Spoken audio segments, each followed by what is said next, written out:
नमस्कार शेतकरी मित्रांनो.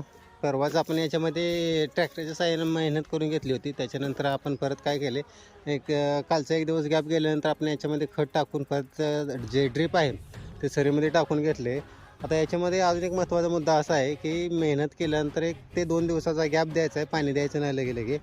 कारण काय होतं आहे, आपल्या रानामध्ये जी काही बुरशी असते किंवा बुरशीजन्य जे किटाणू असतात ते त्यांचा संचार असतो. तर 2 दिवस जर आपण असं मोकळं ठेवलं तर ते त्यांचा नायनाट होतो. काय होतं आता सध्या टेम्परेचर जास्त आहे, त्याच्या उन्हामुळं ते राहत नाही ते. आणि जर 1-2 दिवसा आपल्याला कामाला बी मुभा मिळते. म्हणजे ड्रिप काढून घ्यायचा असेल परत किंवा उसं पायतं करायचं असेल, पाणी जाण्यासाठी सायका करायचा असेल किंवा खत टाकायचं असेल तर ते 1-2 दिवसामध्ये कामं करून घ्यायची आहे. आणि दुसरी गोष्ट म्हणजे आपण ज्यावेळेस आपल्या पिकाला थोडासा ताण देतो त्याच्यानंतर काय होतं आहे, ते अजून म्हणजे पोषक होते आपल्या पिकासाठी. ते ताण दिल्यानंतर काय असतं, कधीही आपल्या शेताला चांगलं असतं. आणि अजून एक दुसरं विशेष म्हणजे काय, आपण सुरुवातीचं जे पाणी देतो, मशागत केल्यानंतर जे पाणी देतो, तर ते पाणी देत असताना काय करायचं, सुरुवातीला मोकळं पाणी द्यायचं आहे. म्हणजे पूर्ण आपलं जे रान आहे ते पूर्ण रान असं गारेगार झालं पाहिजे.